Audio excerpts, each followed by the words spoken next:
looking at all of you, I remember when I was in your place more than 40 years ago. It's nice that you made it through the years of hard work, sleepless nights, and countless sacrifices.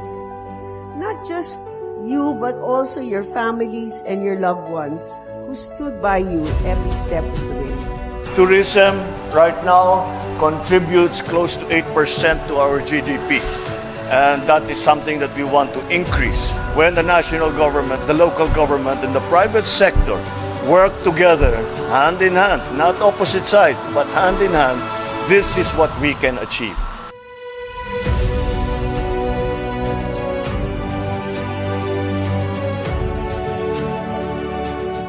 So magandang gabi po sa inyong lahat mga ka-BBM. Yan, mga kapalirista, magandang gabi po sa inyong lahat. Welcome po sa aming ikasyam ha. Napakabilis na pala. Ikasyam na podcast ng Salamat PBBM. So ito po, alas 6 hanggang alas 7:30 ng gabi tuwing Miyerkules po yan ngayon po. Ayan. Okay.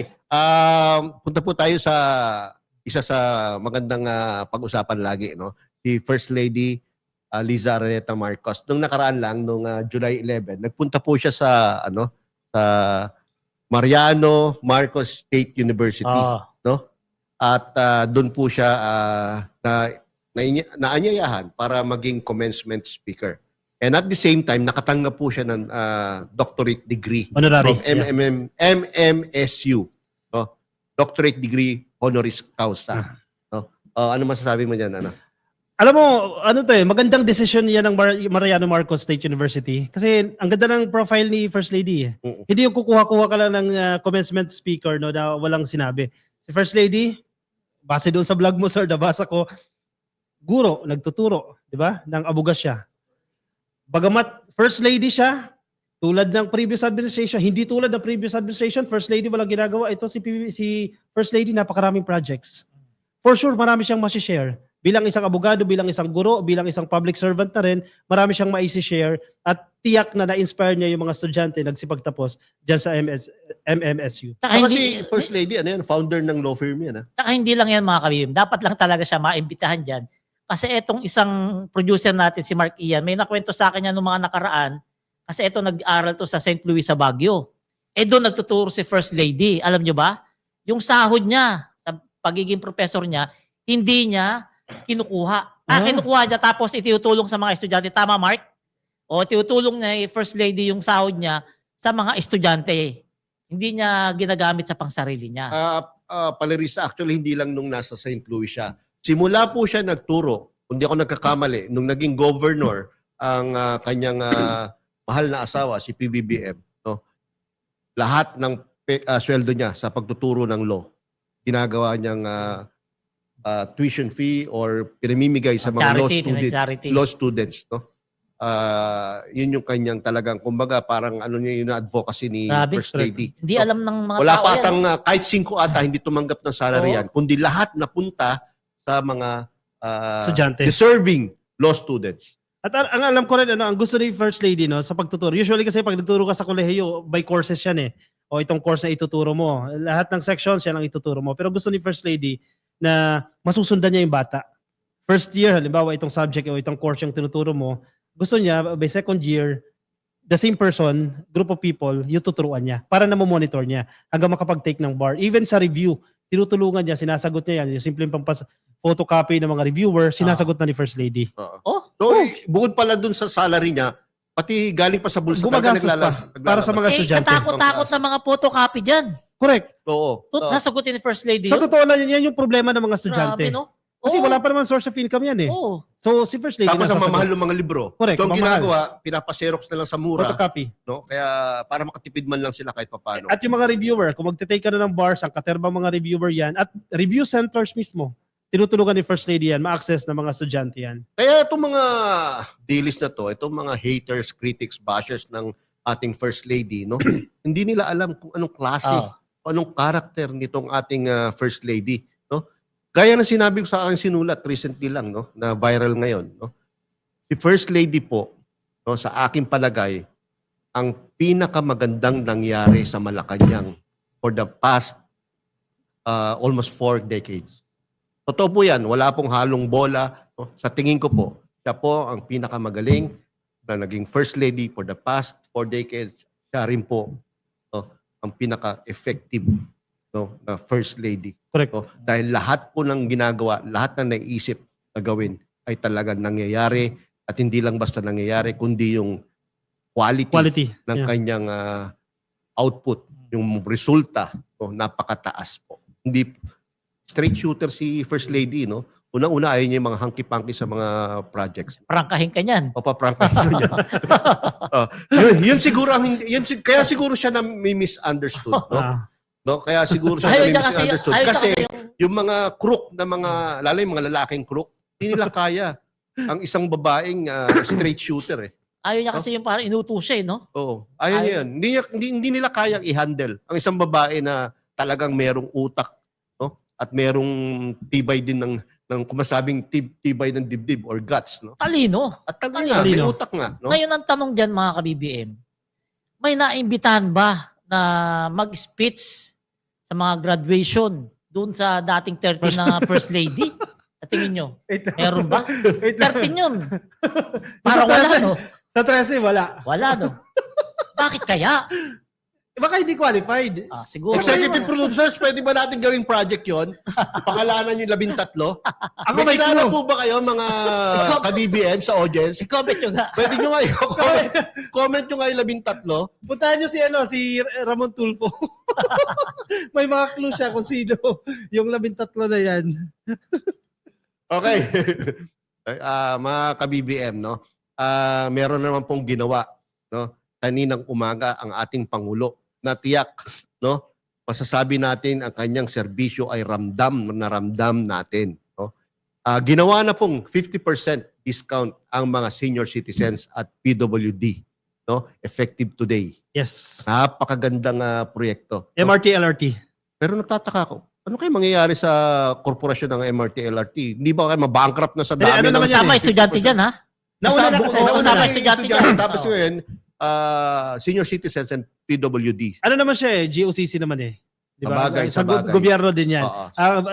By default, ang policy ng GOCC, 50% ng revenue should go to the treasury.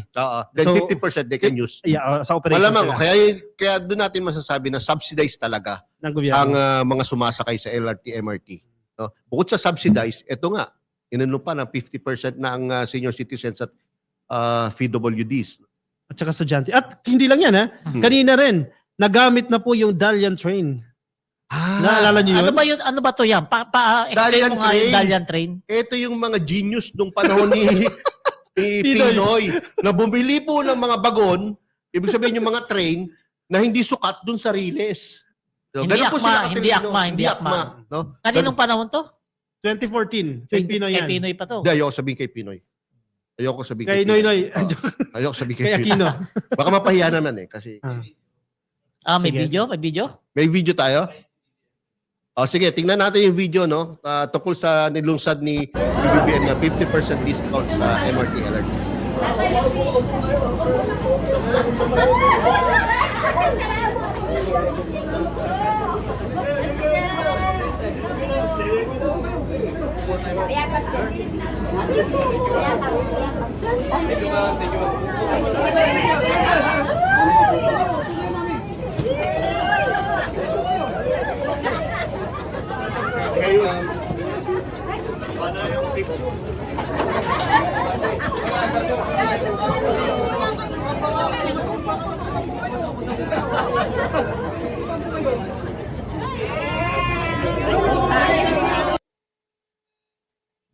Grabe, 50% discount sa mga senior Totoo po, at may nagtanong. PWD. Malaking bagay yan. Malaking At bagay. 50% din sa estudyantes. Discount. Oo. Kaya Nakitipid. napakalaking bagay sa mga mananakay ng LRT, MRT na At kung meron estudyante pang- ka, senior citizen at PWD. Pag Meron dilis pang- ka, i-avail mo ba yon? Siyempre, makapal mukha ako eh. Yan banat ni Valerista. Siyempre, halaka naman. Sasabihin ko, tax ko yan eh. Pero sinisiraan ko yung gobyerno. Okay lang yun. Ang maganda pa yan, huwag niyo kakalimutan yung pamilya 1+3. Meron pa yan ha. Dahil linggo. Every Sunday. Grabe, lahat ng proyekto ni PBBM, diretso sa bitukan ng taong bayan. Ibig sabihin, nararamdaman. Kaya tumaas yung rating niya eh. Oo. Ay, hindi talaga. hindi nakakapagtaka na tumaas yung rating ni PBBM. Kasi nga, sa mga proyekto niya na talagang direktang nararamdaman ng tao. Isipin mo kung matanda ka, nadilis, na binabati ko mo si PBBM. O, kulang pera mo. O, pagbayad mo, sakto lang pala kasi 50% discount. Di ba? Laking tulong. O, pag PWD ka, yung utak mo mahina. O, pagbayad mo, 50% discount pa rin kahit dilis ka. Bakit kaya di naisip na naman ng mga nakaraang administrasyon yan? Ay, wala. Dilis din yun eh. Ayun, inulit ko namin mga kabayan. Yung proyekto ni PBBM, direkta talaga na pinaparamdam niya sa tao. Walang cheche-cheche, boreche. Basta matanda ka, senior citizen ka, PWD ka, estudyante ka, discounted kayo sa MRT, LRT. At kung linggo, pamilya 3+1, kapag 4 kayo, libre na yung 3, isa na lang yung magbabayad. Nagtatawanan po kami dito pero seryoso po na yung natitipid ng ating mga kababayan sa mga discount na yan ay napakalaking bagay po, no? Dahil pwede na nilang magamit yan sa kanilang mga ibang gastusin pang araw-araw. Basahin natin yung comment. Si Palirista, magagalit ang kapitbahay. Wala na nga ako kapitbahay. Bakit tatanong ko sa'yo, yung kapitbahay mo, no, binibigyan mo ba ng bigas na libre? Nung nakaraan, namigay ka ng bigas. Oo naman. Pati dilis? Kahit dilis pa yan. Kasi gaya ni PBBM, yung pagtulong ko, walang sino-sino-sino. Ganun tayo eh. Kahit dilis ka pa, kahit tawilis ka pa, na mataba ngayon, wala tayo pinipili sa pagtulong. Levy Agkawili, Father, ang galing niyo pong combination yung tatlo. Wow, thank you, thank you. Ito, basta Jilan New. I love your podcast. Nakakatawa si Palerista at hindi kayo boring.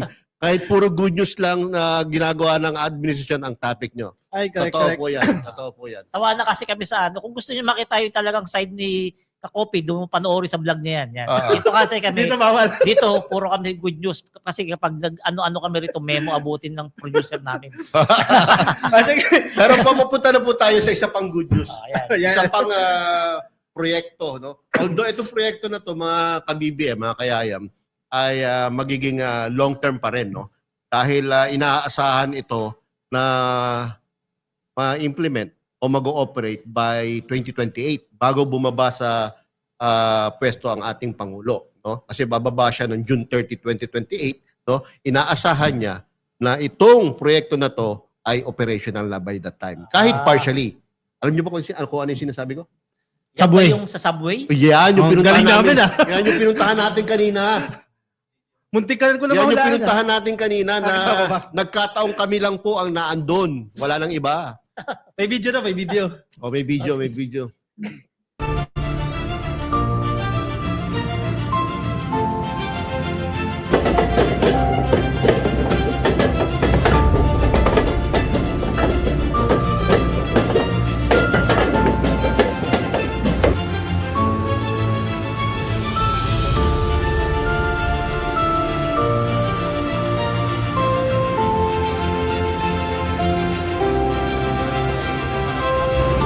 So ito po yung bahagi ng construction ng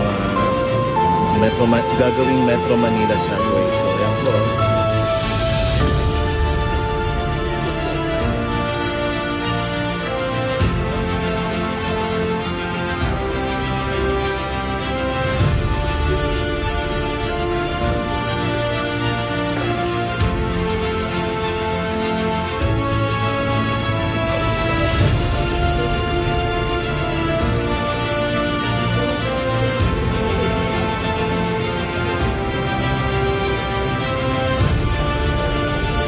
Diameter po yan is 7 meters.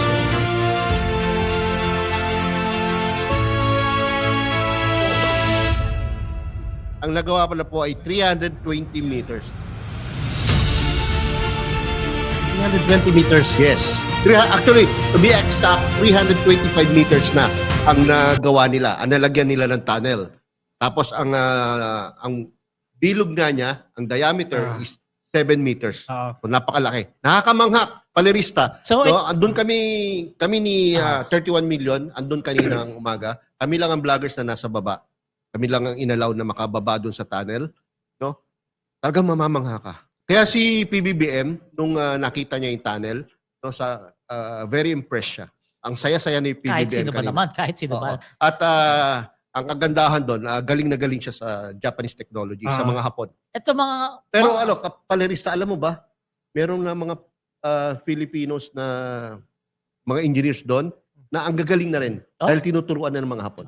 Na-adapt nila yung technology. Yes. Ah. May technology transfer kasi nakasama doon sa proyekto na yan. So ito itong proyekto na subway na to, kapag natapos to, inaasahan 519,000 na pasahero araw-araw ang masiserbisyuhan nito. Ang biyahe nito, Valenzuela hanggang Parañaque balikan. Mabilis ng biyahe. Noon kasi 2.5 hours yung biyahe mo. Mula Valenzuela papuntang Bicutan, no? 2.5 hours. Wala pa traffic yan, ha? Wala pa traffic. Ngayon, pag naging operational na yan, 40 to 45 minutes. Yan ang sabi ni PBBM. Ganon kabilis? Ganon kabilis. Ganon kabilis. May mga hinto-hinto pa yan. 17 stations yan, no? 17 stations. East Valenzuela. And may route yan papuntang NAIA Terminal 3. Wow, yan ang kulang dito sa atin. Yan. Diba? Ang laking tipid yan. Kasi di ka na magta-taxi, di ka na mag-grab. Yan yung nakita ko sa Hong Kong eh. Oo. Kapag fully operational yan, di ba? Pag kunyari nasa Hong Kong ka, pag nasa airport ka, pwede ka na lang mag-train, mag-subway, palabas, di ba? Oo. Pumunta ka kung saan mo gusto pumunta. Ganyan mangyayari sa atin. Patay Kaya napaka-exciting, di ba? First time. Patay na ito yung mga taxi driver na malakas managa. Oo, di ba? Puro airport, no? Yung mga nananaganan. Kasi mo, airport to Alabag, 3,000. Eh sabi, magkano na? Siyempre, I think, subsidize din ng gobyerno yan. Siguro naman naabot ng 50 o 100 ang isang Grabe. biyahe yan. Itong subway talaga na lang kulang dito sa Pilipinas. Gaya mga nakikita sa ibang bansa, di ba? Ah. Yan talaga ang katuparan ng pangarap natin na mapaluwag ang pag-commute natin araw-araw kapag itong subway na to talagang natapos. Nakaka-proud talaga yan. Pag, Nakaka-proud, yan. nakaka-proud. Talagang legacy project ni Pangulong Bongbong Marcos yan na kahit wala na siya sa mundong ito, no, in a century, no, maalala pa rin ng taong bayan na yan ay ginawa ng Pangulong PBBM noong kanyang panahon. Pero mga ka-BBM, alam nyo ba, yung plano tungkol dyan sa subway na yan, yung idea na yan, ay nung panahon pa ng ama ni PBBM. Oh, totoo. 1970s pa. Totoo. Yes. Oh. Merong research or pag-aaral o feasibility study na ginawa ang JICA. Oh. No? Tungkol Panahon dyan. pa ni Marcos Sr. Panahon ni Marcos Sr. Matindi talaga yun. Tapos, Matindi di ba tatay. napakaganda, di ba? Si Marcos Sr. ang nag-isip niyan, no? Panahon niya nung Matatapos plano kayo, no? yan. At ngayon, Ginagawa. marirealize panahon ng kanyang anak. I-run through ko lang yung mga stations. Mabilis lang ha. 17 ito. Baka madadaanan yung ruta ninyo. East Valenzuela, Quirino Highway, Tandang Sora, North Avenue, Quezon Avenue, East Avenue, Anonas. Sa Anonas, common station yan. So magkakabit yan papuntang LRT2. LRT2. Tapos Camp Aguinaldo, Ortigas Avenue, Shaw Boulevard, Kalayaan Avenue, BGC, Loton, Senate DepEd Station. And from Senate DepEd Station, magbibiyak yan papunta ng NAIA Terminal 3 and FTI Station, yung sakayan Galing. terminal. Wow. Mula sa NAIA Terminal 3, may daan papuntang Bicutan Station. Ako. Napakaganda, di ba? Napakaganda po. At yan. hindi lang yan.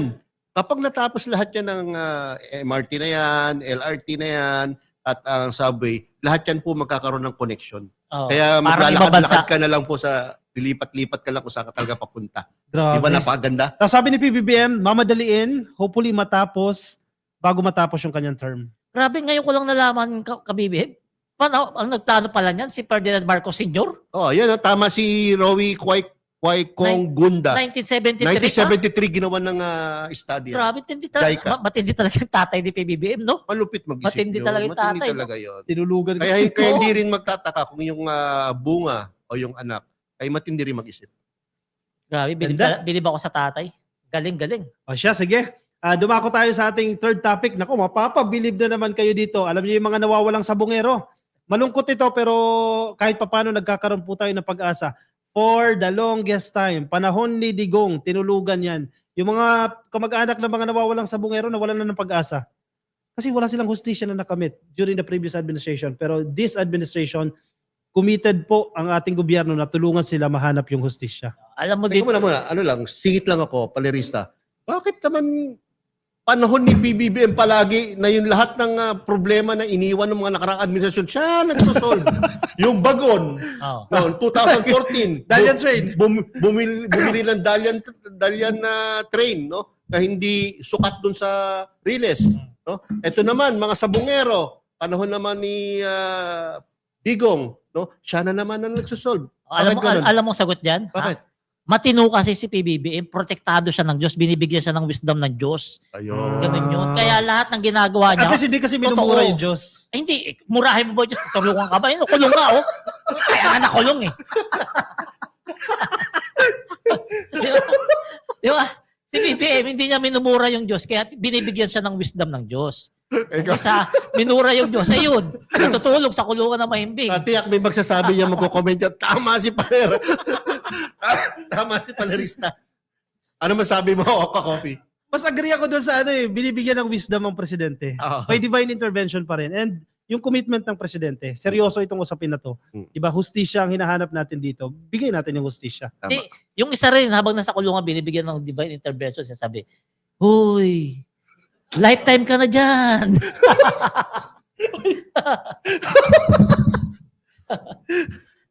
Baka muna, Doon na nga tayo sa bungero. baka muna tayo na signal. Pasensya na. Hindi, mga kabibigyan, hindi mapigilan ni Kakobe tumawa eh. Kasi nakakatawa naman talaga to si Palerista eh. Mga banat eh. Tatanggal na tayo ng signal. Inuubo ko kay Paler. Anyway, tuloy mo. Kasi, meron kasi, actually, hindi naman natin pwedeng i-deny yung katotohanan na may mga whistleblowers na itinuturo po na may mga sangkot na pulis. Hindi naman natin masasabi na lahat ng pulis is straight, no? May mga involved po na pulis, and this time, nagkakaroon sila ng lakas ng loob na magsalita at ituro itong mga allegedly suspect dito sa kaso na yan. Sa akin, no, anything that is wrong with our society na andyan sa issue ng missing sabongeros. Yung corruption, yung paggamit ng pera at ng mga makapangyarihan para masunod ang kanilang gusto, yung pagbabaliwala sa buhay ng tao, no? Andyan po eh, no? Makikita mo diyan eh. No? Kaya dapat talaga panahon na, no? Para malaman ang totoo tungkol diyan. At wala nang ibang magiging magandang panahon kundi sa panahon ng isang matinong pangulo, which is President Bongbong Marcos. Correct, sir, no? Kung nakikita mo yung negative na mga bagay sa sitwasyon na yan, nakikitaan din natin ng positive, no? Yung halimbawa, yung pagtutulong-tulong ng iba't ibang ahensya ng gobyerno. Correct. DOJ, Coast Guard, PNP, nagtutulong-tulong sila. Even the LGU, para i-assess yung Taal Lake, di ba? Tumulong sa paghahanap doon sa mga buto daw na dyan itinapon. So kahit pa paano, may liwanag. Alam nyo, confirm eh. Kasi may pinost sila na buto ng tao, hip bone. Nagaling dyan mismo sa nakuwang sako dyan sa Taal Lake. Saka ang isa sa importante diyan, may motibo talaga yung tinuturong mastermind. Nakita nyo ba yung video kung saan meron siyang sinasabi, may mga pagbabanta siya doon sa mga taong sinasabi niya na hindi gumagawa ng patas, no? Yung sinasabi niya ng tsope o nandadaya sa sabong na ginagawa nila, no? So, may motibo, merong pagbabanta, at merong whistleblower na nakakaalam kung ano talaga nangyari. Na Hindi lang isa. Dalawa na ata ang whistleblowers. Yung sa mga hindi nakakaalam ng nanchochope yung tinatawag na nanchochope ng manok, ito yung ipapalaban mo yung manok mo na mahina, tapos yung mga kakilala mo, syempre doon tataya doon sa kalaban mo kasi nga yung manok mo mahina. Yun yung nanchochope, parang nandadaya. Pero gaya nga, sana pinarusahan na lang, hindi karapat-dapat na tinapos yung buhay nila sa parusa na yun. Ang isa lang malungkot. Walang pinagkaiba yan sa sa mga drug suspects. Oo. Suspects pa lang, no? Oo. Kinitil na ang kanilang buhay. Correct. Hindi na binigyan ng pagkakataon Due para process. makapagpaliwanag. Correct. No? Or para maitama yung kanilang mga pagmamali. So, Pagkakamali. ang Gaya ng sinasabi ko lagi, Palerista, kahit sino po, Pilipino man o kahit anong lahi po, wala pong pwedeng mag-act o mag-play as Diyos. No? Ang Diyos lang po ang pwedeng Kumitil. Kumuha ng buhay na o pinahirapan. kumuha ng buhay ng isang tao.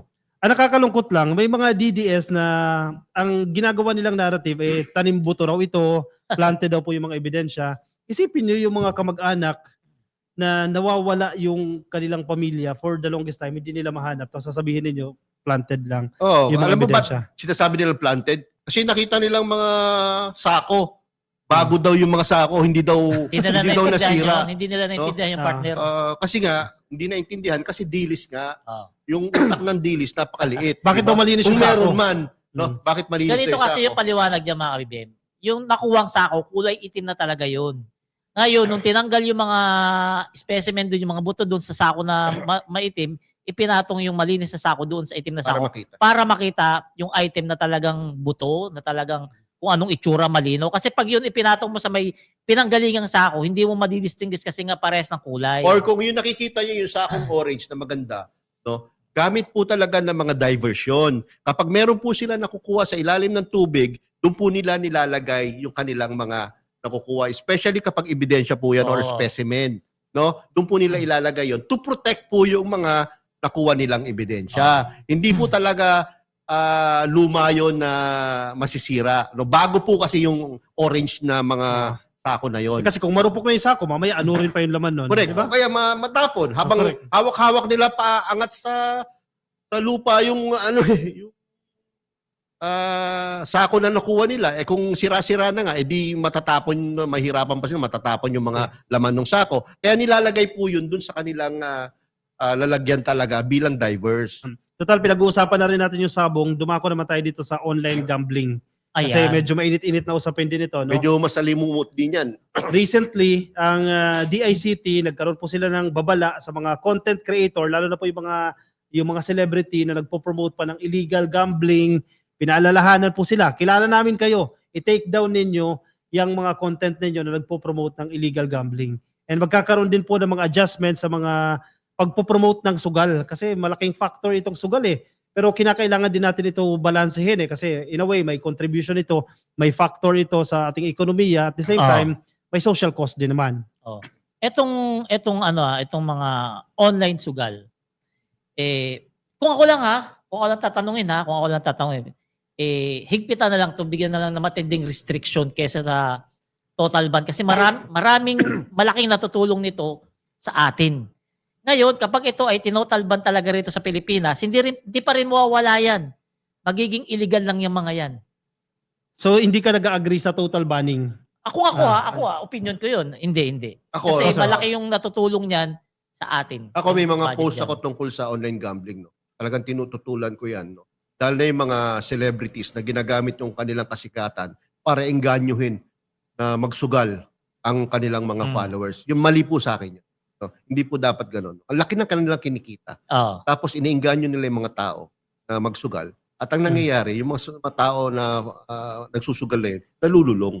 No? Hanggang sa gumawa na ng mga kalokohan, hanggang sa maapektuhan na ang kabuhayan nilang pamilya. No? Kaya yung iba nga mga pulis pa no? Na naluloko sa mga online na gambling na yan, tapos gumagawa ng krimen. Nang-hold up, di ba? Tapos yung mga pamilya nila hindi na pero no, sa akin tungkol naman sa total ban or strict implementation ng mga rules or batas tungkol diyan. Palagay ko doon ako sa strict implementation na lang. Maggawing mahirap na lang ang pagsusugal, no? Katulad kasi yung sabihin na natin, no, ang dali kasing magsugal Ang ngayon. dali. Gcash. Magkano ka lang sa Gcash, no? Makakapagsugal na. At ang dami mong pagpipilian. Ang dami. Higpitan na lang po yun.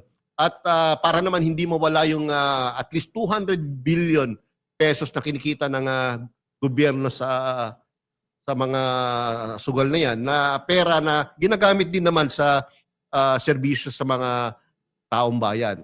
No? Tapos, yun nga, yung nagtatrabaho sa industry na yan. 45,000 po pala. Marami din. Yan, So, marami rin. kailangan in moderation and with control. So, anong ginagawa ng gobyerno? Ang PAGCOR po, ngayong araw po mismo, July 16, nilagdaan po nila yung isang agreement po yan with Ad Standards Council at yung kasunduan po, ipagbabawal na po yung gambling advertisements sa primetime TV. Sa tabi ng paaralan, bawal kayo maglagay ng mga promotional materials dyan, sa simbahan, sa ospital at mga billboards. Kasi maraming naiinganyo magsugal. Dadaan ka ng EDSA, nakikita mo, sikat na celebrity. Mga sikat. Nagpo-promote ng sugal. Ang nakakainis pa doon, yung mga celebrity, nilalaro sila dyan, ipapakita nila. Magre-reel sila sa kanilang account, sa social media account, no? ipapakita yung kumikita ng Nanalo. malaki. Oh. Yun lang ipapakita yung kumikita yung malaki. So yung iba nang inganyo. Scripted yun. Kaya nga, Scripted yun. kaya nga panerista. At saka walang nananalo dyan, pero may success story dyan. Ngayon, nakamotor na siya. Alam mo dati, nakakotse yun. Corny. Pero tingnan nyo ha. Hindi kanya magpatawa ka. Si Paler na lang magpapatawa. Pero tingnan nyo mga ka-BBM ha. Etong mga online gambling na to. Ano ba yan? Yung kay BBM. Etong online gambling na to, para sa ikaayos ng mga kasi marami talaga gaya nito. Napariwara yung buhay yung isaya niya, basahin natin yan. Kasi mga anak ko nagsusugal na magdamagan. Sila natatapos. Ang anak kong college engineering umutang pabayad dahil dyan. O isipin mo. Maraming mga kababayan natin ang nasisira talaga ang buhay dyan. Kasi napakadaling i-access. Kung ako gusto ko magsugal dyan, buksan ko lang yung Gcash ko. Mo. Diba? Ganon na ako. Scatter na ako. Gcash Live. Diba? Oo, ngayon. Dapat pag-aralan kung pwedeng tanggalin yan doon sa Gcash. Kahit Pwede siguro dati, yan, no? Paler yung isabong dati, di ba? Ang dami rin nalulung dyan. Oo. No? Kasi ang dali. Oo. Punta ka sa Gcash, makakapag-isabong ka na. Ngayon nga, may mga nababasa ko, baka mag-announce ang presidente sa SONA. Kasi remember, yung last SONA niya, inanunsyo niya yung pagpapatigil sa Pogo. So they're expecting for another big announcement sa SONA. Palagay ko tingin naman hindi ganoon ka drastic, no. Ang alam ko, ang gusto ng pangulo ay reviewin ang mga polisiya tungkol sa gambling, no. At gawing strict na lang, no, kasi dami ring umaasa sa industriya na yan. Siya, sige. Last topic natin for segment 3. Ang Love for All, naku, umarangkada po dyan sa Aurora, dyan sa Baler, Aurora. Sino mga taga Baler dyan? Ayan. Pinangunahan po na naman ng ating First Lady Liza Araneta Marcos ang Love for All. Pagbibigay ng serbisyo sa ating mga kababayan na nangangailangan ng tulong medikal, legal assistance, nagbibigay din po yan. May mga food packs, bunot ng ngipin, dental services, ipinagkakaloob po nila yan. Tulong pangkabuhayan, negosyo, nandyan po yan sa Love for All, dyan po sa Baler, Aurora. So itong Love for All mga kababayan inuulit ko po, lagi naming sinasabi, ito po ay proyekto ni First Lady Liza Marcos para makatulong sa mga kababayan natin na ikaw sa buhay, walang pampa-check up, walang pampa-blood chem, walang pampabunot ng ngipin, walang pampa-x-ray. Tingnan nyo lang po yung Facebook page ng Love for All at doon nyo makikita yung mga schedule. Pwede kayong pumunta ron sa lugar na yun kahit hindi po kayo taga ron. Malaking tulong po yan sa mga kababayan natin. At hindi lang yan, ha? Kapag nagpabunot ka ng ipin dyan, may promo. Hindi lang isa, may promong 2 pa. Hindi promo nga nasa sa'yo kung ano yung promo. Kung i-afford mo yung promo. Kaya bill mo. Oo. Ito yung schedule. Sa July 29, dyan po sa Malabon.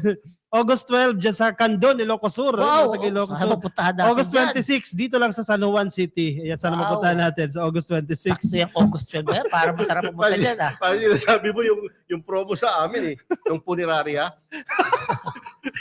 Libreng libing. pero hindi transferable yung free. Hindi transferable. Hindi, meron pa nga dyan Pustiso Meron na rin dyan. Ano lang yun? Second hand. Libre, hindi. Wala naman second hand na pustiso. Libre lang pustiso dyan sa Love for All. Pero mga Puro kababayan, baga nga lang. Joke lang. pero mga kababayan, Maniwala kayo jesting aside, no? Nung panahon po namin, nung medyo bata po ako, yung mga ganitong serbisyo ng gobyerno, wala po talaga. Wala. Kaya ang swerte po nating mga Pilipino Wala, ngayon, halos lahat na po binibigay ng gobyerno. Libre na halos. Meron din dyan, TESDA. Kung gusto mo mag-enroll sa TESDA, meron din dyan. Punta Ched, lang meron kayo. din. Ched, Scholarship. meron din. Meron din. Lahat na din dyan na. SSS, Pag-ibig, Love Life na lang wala dyan Palay mo, doon mo makita yung lahat ano. na din dyan. Kaya napakaganda yung ginawa ni First Lady Liza na yan. Talagang diretso sa tao. Maramdaman nila. Sige, magbasa muna tayo ng mga comment ha. Sabi ni Sunflowers, sana meron din dito sa lugar namin. Bunot ngipin. Bunot ngipin. Hopefully magkaroon po. Ang bilis nung Dami Dami nagko-comment. nagko-comment. Dami nagko-comment Comment.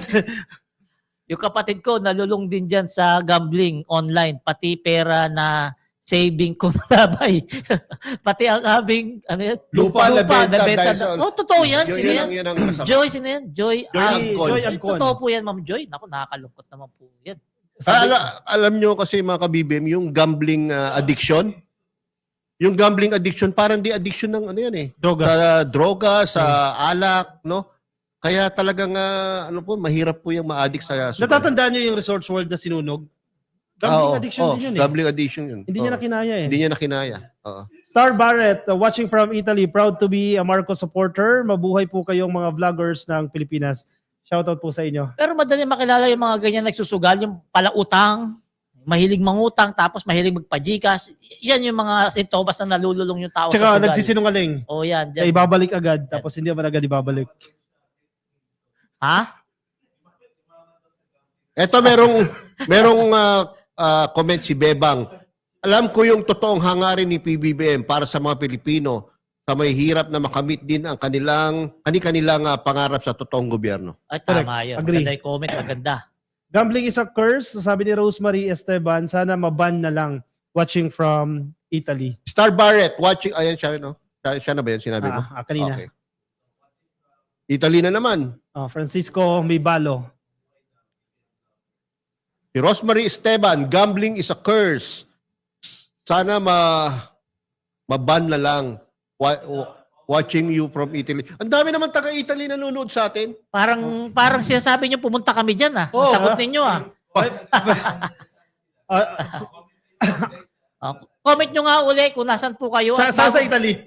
Ayan, bago kayo mag-comment, huwag nyo kalimutan, paki-share po itong live namin. Tsaka meron ako re-request sa ating mga ka-BBM. Pwede nyo po bang i-comment to? No? Hashtag tatak PBBM. Hashtag serbisyong ramdam. Okay. Paki-comment lang po. Sige na. Dalawa yan. Hashtag tatak Tatak BBM. PBBM. Hashtag serbisyong Serbisyong ramdam. ramdam. Dahil ito pong lahat ng mga nire-report namin sa inyo na pinag-uusapan namin ay talagang, lalo na tungkol sa proyekto, ay ito talagang tungkol sa tatak Sabi ni PBBM. Sunflower, malapit na namang mag 7:30. Kunti na lang oras nyo, sana twice a week na lang. Naku, once a week nga, hindi kayo magkanda o gagabab. Kanina may nag-comment, bakit daw niya tayo araw-araw? Sira yung mga love life natin, yung mga date natin. Every Wednesday lang po. Pero compliment po 'yan. Maraming Salamat po, Ma'am Sunflower. Yes. Compliment po yung gano'n Suki na naman nagugustuhan natin nyo sa ang aming podcast.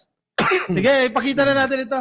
Ito na po ang QR code ng PBBM website. Kung hanap nyo po mga detalye patungkol po sa ating presidente, iscan nyo lang po itong QR code or PBBM website po. Makikita nyo dyan mga projects, profile ng ating presidente, mga balita patungkol sa ating presidente. At huwag nyo rin po kakalimutan, syempre, kung may PBBM, meron ding First Lady website. Nandito lahat ng kompletong detalye ng mga proyekto ni First Lady, lahat ng mga nagagawa niyang tulong sa ating mga kababayan, at mga future niyang gagawin, nandito kaya. Screenshot nyo na to para updated po kayo. Ang excited ako sa bagong project ni First Lady, yung Philippine International Exhibition Ay, Center. napakaganda. Napakalaking project. Napakaganda. Tiyak, lolobo ang ating tourism dito sa Pilipinas. Na-discuss kapag natin yun, natapos di ba? yun. Ang Yes. Malaysia, di ba, leading when it comes to MICE industry. Oo, Yes. mais Napuntahan ko industry. yung Malaysia, totoo talaga. Massive talaga yung infrastructure sila. Oo. Grabe. At susunod tayo dyan. Totoo yan. Yun. So Totoo mga yan. kabibim, naku, nakakalungkot. 7:30 na naman. At kahit sa maiksing 2 minutes pa.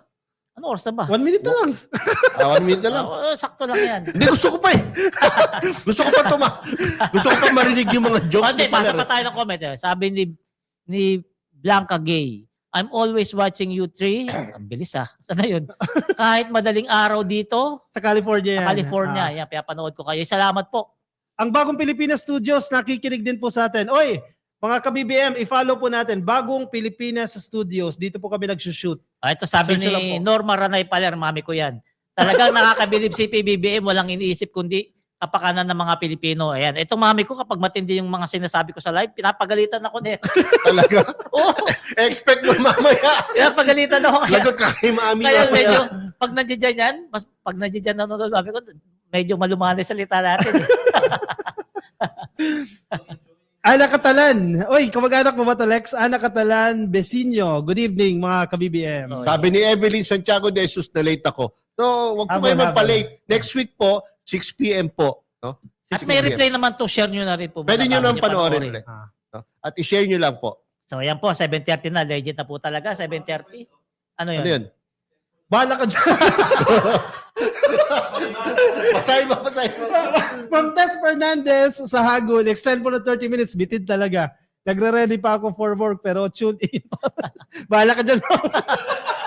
Pero thank you, ma'am. Ma'am, salamat Thank ka, you, Ma'am Tess. Thank you, ma'am. Bibiro lang si Kakopi. Joke lang, ma'am. Joke. Ma'am Tess Fernandez, salamat po. It's another compliment, no? Gusto yun man naming extend na rin yung mga operator dito. Sabi ng ni Bagong Bianca Pilipinas. Gay, comedy rin pala kayo. I like that. Thank you, thank you. Pag-closing ka na So yan na, 7:30 na po. Legit na po na talaga 7:30. Kahit pa paano sa maiksing pagsasama natin ngayong gabi na to, nahatiran namin kayo ng tamang impormasyon para hindi kayo maligaw ng mga kabilang ibayo. Itong mga tamang impormasyon na binibigyan namin sa inyo malaking tulong na inihandog sa atin ni President Bongbong Marcos at ni First Lady Lisa Marcos. So muli, ako po si Palerista TV. Magandang gabi po sa inyong lahat. Follow my Facebook page, Palerista TV, and YouTube channel at TikTok. Ako naman po si Ka-Coffee. Nais namin pasalamatan, of course, yung mga kasama natin dito. Si 31 Million Movement at si Mark Ian Everyday. Of course, ang aming advisor, si Sir Germs Estrada at lahat po ng crew dito sa Bagong Pilipinas Studios. Maraming salamat po sa inyo. Follow na rin po kayo sa aking YouTube channel, Ka-Coffee. Nasa Facebook din po tayo and TikTok, Ka-Coffee. Yung hindi pa po nagpa-follow sa akin, Yayam Dizon po. I-follow nyo po ako para mag 100,000 na yung followers ko. Pero gusto ko lang batiin yung aking manager sa kantin namin, no? Kaya nagagawa ko po mag-podcast at gumala ng gumala dahil meron po ako mga pagkakatiwalaang kami, pamilya na tauhan sa aming business. Si Manang Lisa, hello Manang Lisa. Ricky, hello. No? Jasmine, hi. Yan po mga ka-BBM, yan. Maraming salamat sa patuloy ninyo na pagsuporta sa amin. Walang sawang panonood ninyo para matuto ng mga tamang impormasyon sa araw-araw na trabaho ng ating presidente. Inuulit ko, suportahan natin palagi ang ating Pangulo. Huwag tayong magpapaniwala sa mga fake news na nagkakalat dyan sa social media. At higit sa lahat, ipanalangin natin ang tagumpay ng ating presidente at ang ating gobyerno. So muli, magandang gabi po sa inyong lahat. Salamat, PBBM. Bye.